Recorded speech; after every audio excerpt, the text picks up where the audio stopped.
కళలకు కానాచి కళాకారులకు నిలయం తెనాలి. ఈ తెనాలిలో పట్టణ రంగస్థల కళాకారుల సంఘం గత దాదాపు 10 ఏళ్లుగా మంచి ముమ్మరంగా కళాకారులకి అనేక సంక్షేమ కార్యక్రమాలు నిర్వహిస్తూ జరుగుతూ వస్తుంది. అయితే ప్రతి 5 ఏళ్లకు ఒకసారి ఎన్నికలు జరుగుతున్నాయి. ఆ ఎన్నికల్లో భాగంగా ఈసారి ఎన్నికలు మళ్ళా ప్రారంభం కాబోతున్నాయి. 28వ తారీఖు ఎన్నికలు జరగనున్నాయి. ఈ సందర్భంగా నామినేషన్ దాఖలు చేయబోతా ఉన్నారు. అందులో భాగంగా ఈ రోజున మరి ఇంతకు ముందు చేసినటువంటి జానీ బాషా గారు మనతో ఉన్నారు. అసలు ఈ రంగస్థల కళాకారుల సంఘం యొక్క విధి విధానాలు ఏంటి, దానివల్ల కళాకారులకి ఏ సంక్షేమ కార్యక్రమాలు అందజేస్తూ ఉన్నారు, గతంలో చేసిన కార్యక్రమాలు ఏమున్నాయో ఒకసారి జానీ బాషా గారి ద్వారా తెలుసుకుందాం. నమస్తే సార్. మంచి కార్యక్రమాలు చేస్తూ ఉంటారు, మీరు మంచి కార్యక్రమాలను ఫోకస్ చేస్తూ ఉంటారు. మీకు ముందుగా తెనాలి న్యూస్ వారికి ధన్యవాదాలు. అయితే మా పట్టణ రంగస్థల కళాకారుల సంఘం తెనాలిలో చాలా ప్రతిష్టాత్మకమైనటువంటి సంఘం. ఎందుకంటే మరి కళాకారులు ఎప్పుడు కూడా మంచిని కోరుకొని తెనాలి అభివృద్ధి, రాష్ట్ర అభివృద్ధి కోసం రాష్ట్ర నలుమూలలో వెళ్ళి ప్రచారం చేసి ప్రభుత్వాన్ని గెలిపించిన సందర్భాలు తెనాలి వాళ్ళకే ఉన్నాయి. చాలా అంతర్జాతీయ ప్రముఖులు, నటులు, గొప్ప గొప్ప నటులు తెనాలి నుంచి మా సంఘం నుంచి వెళ్ళటం, ప్రస్తుతం ఉండటం కూడా చాలా సంతోషకరమైనటువంటి విషయం. మీరు చెప్పినట్టు గత 10-15 సంవత్సరాల నుంచి కళాకారుల సంఘం ముమ్మరంగా కార్యక్రమాలు చేయటం, అందరినీ ఆహ్వానించి పెద్దల్ని అనేక గొప్ప గొప్ప కార్యక్రమాలతో మంచి పేరు ప్రఖ్యాతులు సంపాదించింది.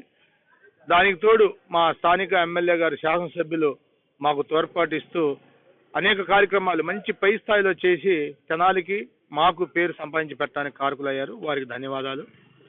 అయితే ఎన్నికల వేడి ఇప్పుడు కళాకారు సంఘంలో ఇప్పుడు ప్రస్తుతం రాసుకుంది. అయితే మేమందరం కూడా ఏకగ్రీవంగా అయితే బాగుంటుంది అనేటువంటి ఆలోచనతో పెద్దలందరం కూడా మరి నిర్ణయించాం. కానీ ఆ పరిస్థితులు ఇప్పుడు ప్రస్తుతానికి లేవు. మరి అయినా కూడా స్నేహపూర్వకంగానే ఉంటది. ఎందుకంటే ఈ పోటీ ఎప్పుడు కూడా కళాకారులందరూ సోదర భావంతో కలిసిమెలిసి ఉండేటువంటి వాళ్ళు, అందరూ ఐక్యమత్యంగా ఉండేటువంటి వ్యక్తులు కాబట్టి మరి సోదర భావంగానే ఈ పోటీ ఉంటుంది అనుకుంటున్నాను. మరి నిజంగా నన్నే ప్రెసిడెంట్ గా ఉండమని డిమాండ్ వచ్చినప్పటికీ నాకేంటన్నా నేను మరి ఎందుకంటే నాకు అందరూ కావాల్సిన వాళ్లే. ఇది ఏముంది, తెల్లారే ఎలక్షన్స్ లో ఎవరైనా గెలవచ్చు, అందరం కలిసి ఉంటాం.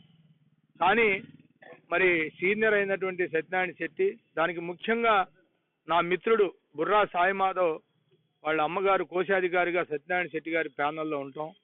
మరి ఆ మిత్రుడు నాకు నిన్న రాత్రి ఫోన్ చేసి, నువ్వు సైలెంట్ గా ఉండటం కాదు, మరి మా అమ్మగారు నిలబడుతున్నటువంటి ప్యానల్కి నీ పూర్తి సహాయ సహకారం అందించి విజయాన్ని చేకూరిస్తే, నేను కళాకారుల కుటుంబంలో పుట్టి కళాకారుడుగా ఉండి మా అమ్మ నేను కళారంగానికి తెనాలికి నేను సేవ చేయాలి, నా రుణం తీర్చుకోవాలి అంటే మా అమ్మగారు కోశాధికారిగా ఉంది కాబట్టి మరి ఈ సంఘానికి నా పూర్తి సహాయ సహకారాలు అందిస్తాను.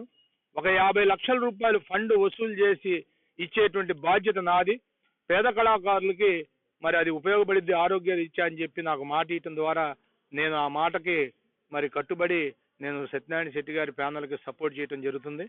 మరి దాంట్లో సత్యనారాయణ శెట్టి గారి ప్యానల్లో అందరూ కూడా మంచి కళాకారులు ఉన్నారు. ఎందుకంటే సత్యనారాయణ శెట్టి గారు చాలా సీనియర్. మరి అదేవిధంగా ఏమిటంటే ప్రతి 5 సంవత్సరాలకు ఒక పర్యాయం మా కళాకారుల సంఘానికి తెనాలిలో ఎన్నికలు జరుగుతాయి. అయితే సంఘం ప్రారంభించినప్పటి నుండి ఇప్పటికి 40 సంవత్సరాల నుండి నేను ఈ సంఘంలో పాల్గొంటూ మొట్టమొదటి కార్యవర్గ సభ్యులుగా ప్రవేశమై చాలా వైస్ ప్రెసిడెంట్గా, సెక్రటరీగా సుమారు 30 సంవత్సరాల నుంచి నేను సెక్రటరీగా, జనరల్ సెక్రటరీగా కొనసాగుతూనే ఉన్నాను. అయితే ఈ పర్యాయం ఇప్పుడు ఎన్నికలు వచ్చినాయి కనుక మరి వయసు రీత్యా ఈ కళారంగానికి ఎంతో సేవ చేయాలనుకున్నప్పటికి కూడా వయసులో చాలా ఉత్సాహంగా కార్యక్రమాలను చేశాం. నేను విరమించుకుందాం అనుకొని కూడా, అయితే ఈ కళారంగం వలన మనం పైకి వచ్చాం, ఈ కళారంగం వల్లనే మనం ఈరోజు దేశానికి పరిచయం అయ్యాం అనేటువంటి ఉద్దేశంతో ఈ సంఘం మీద, ఈ కళాకారుల మీద ఉన్నటువంటి అభిమానాన్ని పోగొట్టుకోలేక జీవించి ఉన్నంత వరకు కూడా ఈ కళాకారులకి, ఈ సంఘానికి సేవ చేయాలనే ఆలోచనతోనే ఈ పర్యాయం మరి అధ్యక్షులుగా నేను పోటీ చేస్తున్నాను. కనుక కళాకారులందరూ, కళాభిమానుల, కళా పోషకులందరూ కూడా ఆదరించి ఈ ఎన్నికల్లో అఖండ మెజార్టీతో నన్ను గెలిపిస్తారని ప్రతి ఒక్కరికి పేరు పేరున హృదయపూర్వకమైనటువంటి నమస్కారాలు తెలియజేసుకుంటూ, అలాగే బుర్రా జయలక్ష్మి గారు, బుర్రా సాయి మాధవ్ మీ అందరికి తెలుసు. అనేక సినిమాలకి ఆయన రచయిత. మనం చూస్తూనే ఉన్నాం, అనేక సందర్భాల్లో ఆయన చూపించి మన తెనాలి వాసి అని చెప్పినప్పుడు మరి ఎంత గర్వకారణంగా ఫీల్ అయ్యాం. ఆయన మరి తల్లి గారు జయలక్ష్మి గారు, ఆమె కూడా కోశాధికారిగా నిలబడుతున్నారు. ఆమె కూడా మరి రేపు విజయం సాధించిన తర్వాత ఏ విధమైనటువంటి మరి ఈ కళాకారులకి చేయబోతా ఉన్నారు, మంచి కార్యక్రమాలు ఏం చేయబోతున్నారో ఆ మాట్లాడినా. అందరికీ నమస్కారం. ఇవాళ నాకు ఈ అవకాశం ఇచ్చినందుకు నేను చాలా సంతోషిస్తున్నాను. మన సత్యనారాయణ శెట్టి గారు, నేను ఫీల్డ్లోకి వచ్చిన దగ్గర నుంచి శెట్టి గారు ఈ సెక్రటరీగానే పనిచేస్తూ వచ్చారు. ఇప్పటికీ ఇంచుమించు 50 సంవత్సరాల నుంచి ఆయన కళాకారులకు చాలా శ్రమ చేస్తూ వచ్చారు.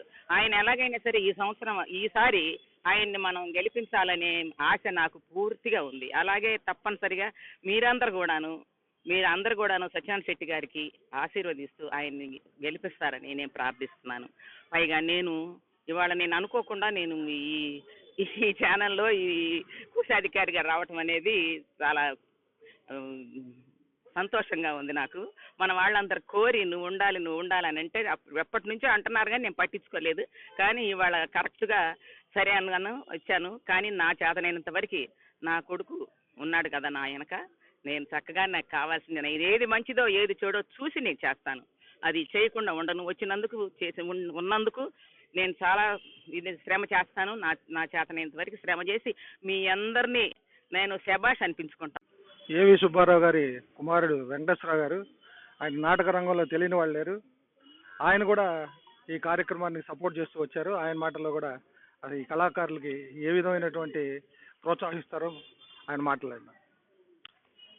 ఈ సంఘం 1978లో ప్రారంభమైంది.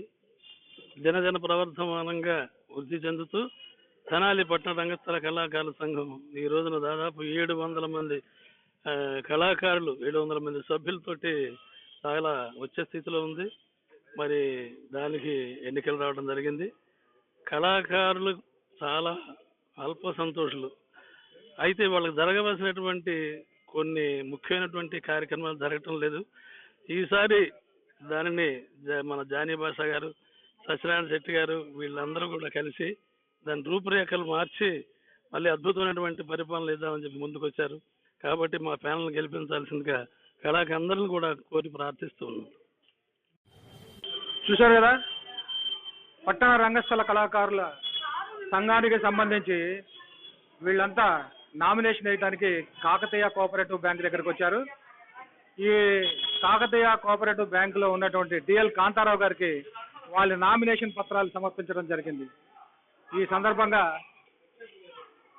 పలువురు మాట్లాడుతూ కళాకారుల సంఘానికి తాము ఏం చేయదలుచుకున్నారో, ఏ విధంగా కళాకారులను ఆదుకోదలుచుకున్నారో, వాళ్ళకి పింఛన్లు కానీ, గృహ వసతి కానీ, అలాగే వృద్ధాప్యంలో ఉన్న వాళ్ళకి ఆరోగ్య పరిస్థితి కానీ, ఇదంతా కూడా తాము ఎన్నికైతే తప్పనిసరిగా వీళ్ళందరికీ ఆ కార్యక్రమాలని పూర్తి చేసేదానికి, అట్లాగే ఆలపాటి రాజేంద్ర ప్రసాద్ గారి సహకారంతో తాము మంచి మంచి కార్యక్రమాలు చేయడానికి ముందుకు వస్తామని, గతంలో చేసిన దానికంటే ఇంకా ఎక్కువగా మెరుగైన కార్యక్రమాలు నిర్వహించడానికి సిద్ధంగా ఉన్నామని చెప్పి ఈ కమిటీలో నిలబడినటువంటి సభ్యులు చెబుతున్నారు. Cameraman Srikanth, Raghuramayya, Tenali news.